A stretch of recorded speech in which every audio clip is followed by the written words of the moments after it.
Hi, in this video I'm going to talk about the best 5 games this year. At number 5, It Takes Two PS5. Had a Metacritic score of 89 and a user score of 8.9, averaging 8.9. It Takes Two is an action-adventure game developed by Hazlight Studios.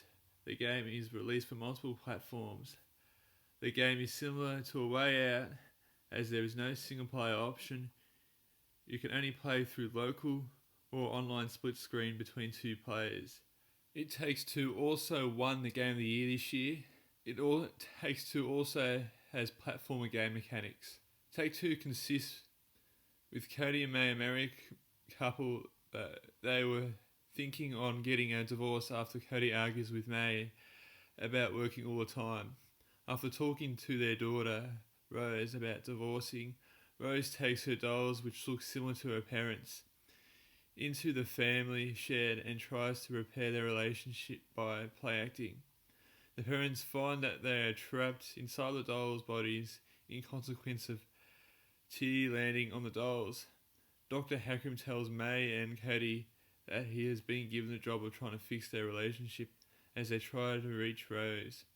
At first, Cody and May are more focused on trying to reach Rose. However, Hakim continually gets in the way with their tasks, often putting roadblocks and tests in their way to force them to collaborate to progress. They also come across anthropomorphic versions of their old possessions who criticise Cody and May for their mistreatment and their negligence of both their possessions and Rose. As they visit around their property, Cody and May are reminded of happy memories that they had with each other. After a lengthy journey, Cody and May finally Pete Hakim's final test, recreating the song May used to sing. As May sings, the relationship between her and Cody comes back to life, and they kiss, which reverses the spell on them. They are reawakened in their real bodies and shocked to learn that Rose already run away. Fortunately, they were able to find her at a nearby bus stop and assure her that she is not the cause of their arguments, and that they will always love her no matter what happens. The trio then returns home with a new perspective on their relationship.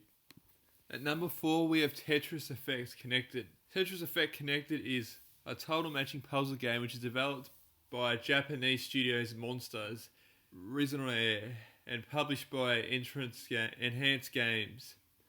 The game is released on PS4, Windows, Oculus Quest, Xbox, and the Switch. The Nintendo Switch version came out in 2021, which is why it's on the list.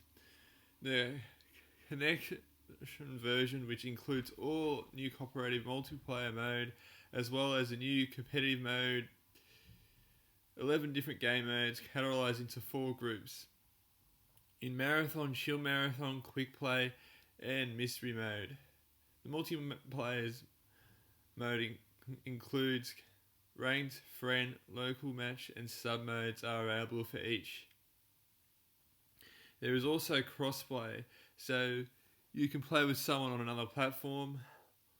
One mode is the journey mode, which is like story mode, which consists of 7 areas, which in total of 27 main stages. There are also 2 hidden stages and 6 special stages, therefore a total of 35 stages. There are 3 different speed levels in journey mode: beginner, normal, and expert.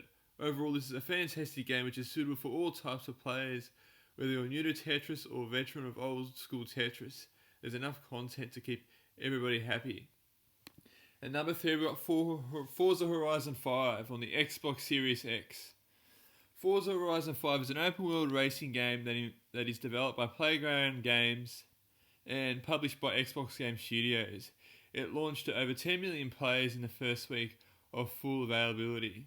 This makes it the biggest launch ever for an Xbox Game Studios title. Forza Horizon 5 is based in a fictional representation of Mexico. The game has the largest map in Forza Horizon series, which is 50% higher than the previous Forza Horizon 4, and having the highest point in the series. You are able to create custom liveries and tune cars and perform engine swaps, drivetrain swaps, or install body kits on certain vehicles. The game introduces a new weather system, local weather, in which players can visit one side of the map and can visually see a storm. Forza Horizon 5 also introduced a brand new Horizon Arcade. This consists of a series of mini multiplayer games strewn across the map. One of these multiplayer games is called Piano Pop, where the Horizon Festival cargo planes drops pianos. Overall, Forza Horizon 5 is a great game because it has great graphics, gameplay, and a diverse climate and a good selection of cars. Its full voice acting and new content was released for consoles in 2021 alongside a free update for PC versions. It features an open world and a dialogue-heavy gameplay mechanics. Disco Elysium takes place in the fantastic realist world of Elysium, developed by Kruthwitz and his team in the years prior, which includes a fleshed-out 6,000-year history of conflicts, which the game taking place during the setting's most modern period known as the 50s. The setting's political and cultural history is markedly different.